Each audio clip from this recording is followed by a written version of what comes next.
Deep Rock Galactic, clearly one of my favorite games of all time, is coming to the end of its lifespan. That sentence pains me to say, but it's not all doom and gloom for those of us who love our drunken, danger-seeking dwarves, because the departure of DRG is in order to make way for its successor, Deep Rock Galactic Rogue Core.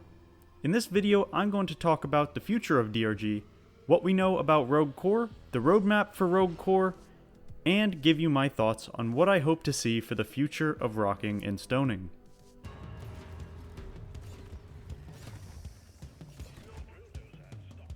Deep Rock Galactic has been out for almost 6 years now.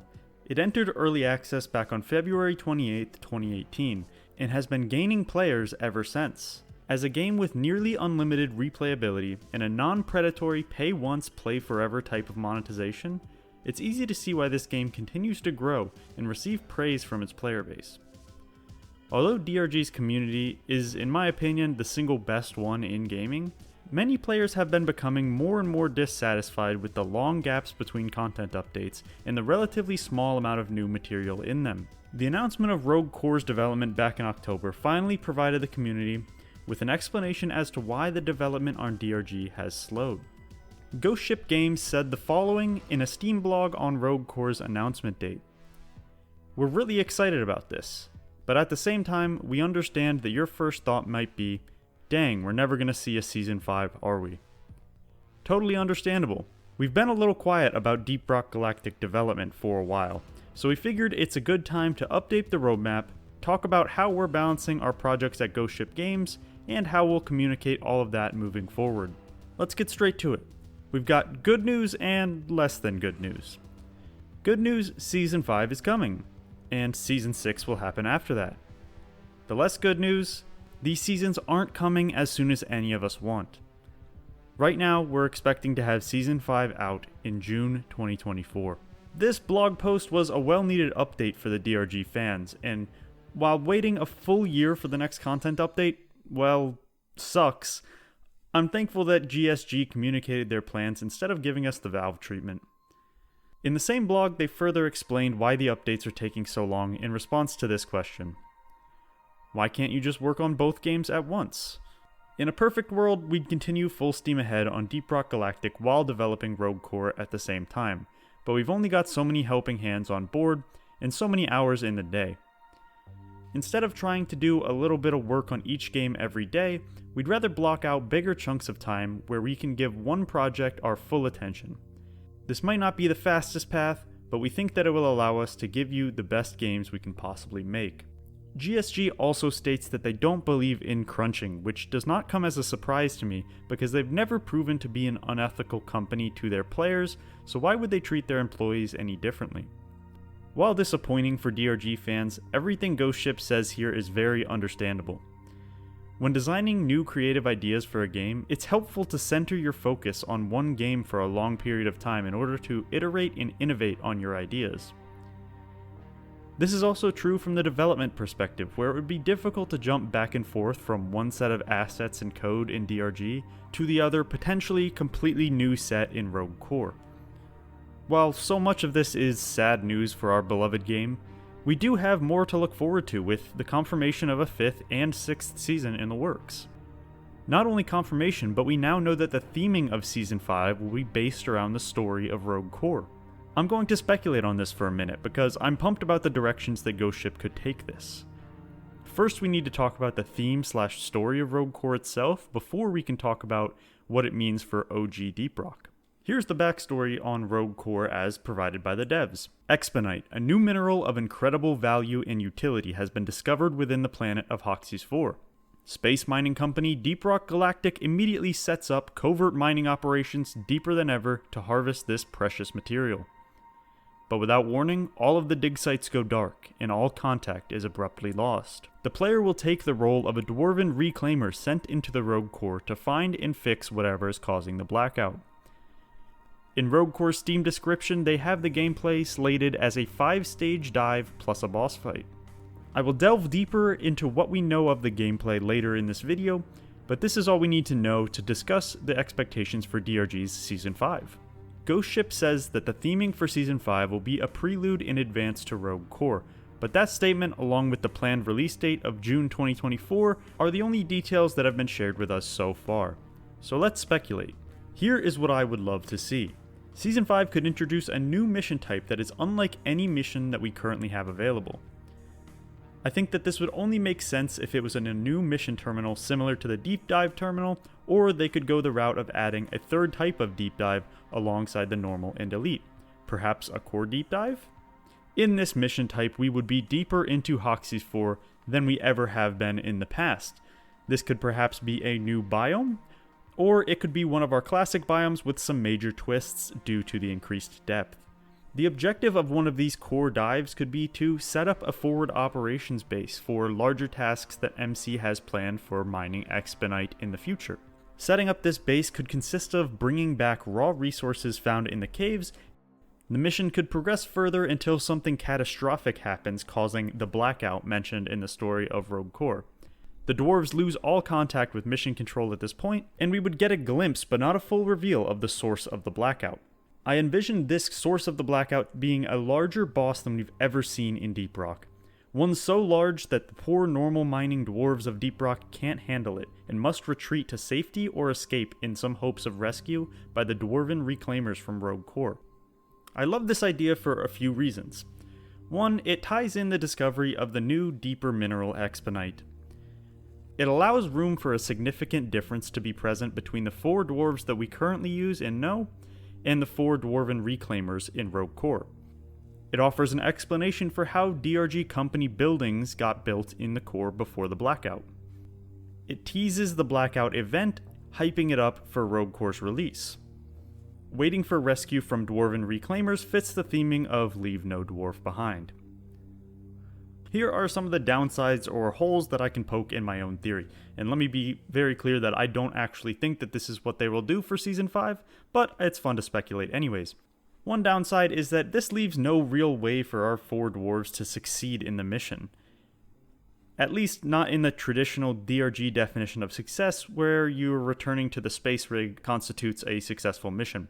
In my proposed mission, the dwarves can't escape and head back to the space rig, because then they could report the source of the blackout incidents, which then seems to contradict the story that Rogue Core is trying to go with. The other downside is this is a pretty big departure from the current structure of things in Deep Rock Galactic, so it's probably too ambitious of an update for the dev team when they're already shifting their focus away from DRG and towards Rogue Core. In my opinion though, this is a really cool idea to start the transition from DRG to Rogue Core. Of course, I would expect other changes and weapons and grenades and things like that to come out with Season 5, but I don't see much point speculating on what they'll come up with those. But this is the direction I would like to see them go with the gameplay/story. Let me know what it is that you'd like to see for Ghost Ship to lead us up to Rogue Core.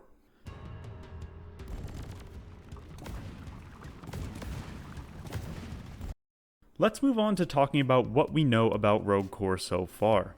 I've already covered the basics of the story. Deep mining operations for the new mineral Exponite were suddenly shut down due to some massive blackout events, and dwarven reclaimers are being sent into the core to recover these operations. But what should we expect from the gameplay? Well, one major departure from DRG is the doing away with the 4-class system. Say goodbye to Scout, Driller, Engie, and Gunner, because in each Rogue Core run, everybody starts with a pistol and a pickaxe. And yes, I said Rogue Core run, as in a roguelite run, because that's exactly what DRG Rogue Core is most easily comparable to, according to Ghost Ship. As your mission progresses, players will level up and unlock upgrades that can theoretically make you extremely powerful. Imagine how OP you can get in one of those god runs in Risk of Rain 2, but in Deep Rock Galactic. This sounds so incredibly fun. The difficulty is said to increase drastically as the mission continues, so crafting a strong build throughout the mission seems like it will be an essential skill in Deep Rock Rogue Core. Let's take a moment and break down some points about this screenshot that they provided of a potential upgrade screen. There are a few things that I think are important to note here. First, you can see in the bottom left a display that seems to show what upgrades the player already has chosen. And I think what's really cool about this is you can see that some of them seem to stack, again similar to Risk of Rain items. The next thing that's important to notice here is that it seems like all 4 players are being presented with the same 5 perk choices, and only one dwarf is able to claim each card. This is shown by the leftmost upgrade, Sweet Surrender, being grayed out because it has been chosen by the player Mekill. This to me feels like a scary mechanic to introduce to a co-op game like DRG. I would worry that selfish players are going to rush to take the best upgrades and leave their teammates struggling to keep up, but we'll see how Ghost Ship decides to handle this potential outcome. There looks to be a heart or liking system in place in this menu so that players can indicate which perks they would like to pick without needing voice or text communications, and without just slam picking it like it's an agent in Valorant. The devs have also said that there will be a meta gameplay with permanent progression between missions, meaning that while each run may be independent, there is still some progression to be had outside of each mission. I think that this is crucial for any roguelike style of game, because with the repetitive run-based nature of these games, having larger goals to shoot for is the best way to keep players interested. I've unlocked just about everything there is to unlock in DRG, yet I still have the goal of reaching max rank on all of my dwarves that keeps driving me to play the game. And also it's fun and I like it, but yeah, that's beside the point. Rogue Core intends to continue DRG's philosophy of co-op based gameplay. This is music to my ears because I think that most of us would agree that the cooperative aspect of Deep Rock is one of its defining features, and I'd even argue that DRG does co-op better than any game in the industry. GSG says, "We are taking on the co-op first mentality for Rogue Core just as we did for Deep Rock Galactic. Since the core gameplay builds on DRG, it will inherently also feature the known co-op mechanics like traversal tools, weapon synergies, the laser pointer shouts, and, not to forget, the good old Rock and Stone." Praise Carl, Rock and Stone is back, baby. But seriously, it's fantastic news that things like the laser pointer are going to be coming back in Rogue Core. Some of the other integral DRG mechanics that will be returning are the procedural level generation and the use of flares to light your path. The flares have not been confirmed by the devs, but I think it's safe to assume, especially because they can be spotted in some of the early alpha screenshots. The dwarves in Rogue Core will be able to select their phase suit, and it seems that they will all come with different abilities that also seem to function similarly to the perks in DRG, but I'm sure they will have way more bells and whistles than just that. That's just about all the information that I can gather on the gameplay of Rogue Core as of right now, so let's go over the roadmap provided by GSG, that way we can get a sense of when we can get our hands on this game. I hate this damn planet! On screen is the tentative schedule for the development of Deep Rock Rogue Core, which is expected to enter closed alpha testing in Q1 of next year. That is so soon. Now, Ghost Ship has not given explicit details on how to be a part of the closed alpha testing, but man would I love to be one of those lucky few to help them openly develop this new chapter of DRG. For the majority of players, it seems like we're going to have to wait until the end of next year before the early access version is available on Steam. As for Deep Rock Galactic, it does feel like a sad and slow departure from a game that I love dearly. But we have more major updates to look forward to, and I'm sure we'll continue to get the minor seasonal updates to keep things fresh in the meantime. On the other hand, I'm overwhelmingly excited to see what Ghost Ship cooks up for Rogue Core. It has become all too common for gamers to be incredibly hopeful about a sequel or spin-off to their favorite game, only to be let down. I'm hesitant to get excited about this game because of that. But I've never known a game studio that I believe in more than Ghost Ship Games, so fuck it. Build the hype early, show us cooperative greatness, take this fantastic silly Space Dwarf game to the next level. Let me know your thoughts and speculations in the comment. This has been Brandino Rules, thank you for watching, and Rock and Stone.